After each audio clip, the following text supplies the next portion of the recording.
Le soleil brillait sur la ville de Vroomville, mais l'ambiance était lourde.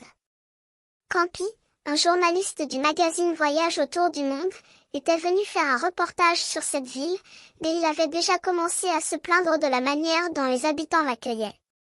C'est un endroit vraiment merveilleux, disait-il, mais les gens sont si impolis. Soudain, une voiture de police et une ambulance arrivèrent sur les lieux. Campy était intrigué et décida d'enquêter.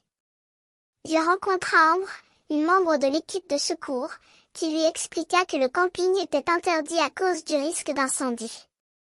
Mais Campy ne voulait pas céder et décida de camper malgré tout. La nuit tomba, et Campy alluma un feu de camp.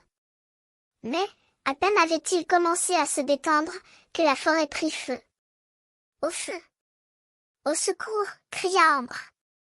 Campy, paniqué, courut rejoindre les pompiers et les secouristes qui arrivaient sur les lieux. Après une heure de lutte contre l'incendie, Campy fut sauvé par l'équipe de secours. Il fut blessé, mais heureusement non grièvement. Il se sentit mortifié de la manière dont il avait agi et se promit de respecter les règles et les gens à l'avenir.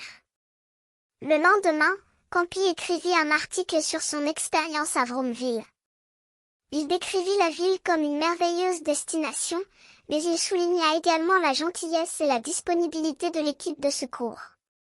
Il conclut en disant que Vroomville était une ville absolument merveilleuse, mais que ni sa forêt ni ses monuments ne pouvaient égaler la gentillesse de son équipe de secours. Campy partit de Vroomville, mais il ne put oublier son expérience. Il se promit de rester prêt à aider les autres, comme l'équipe de secours l'avait aidé lui-même.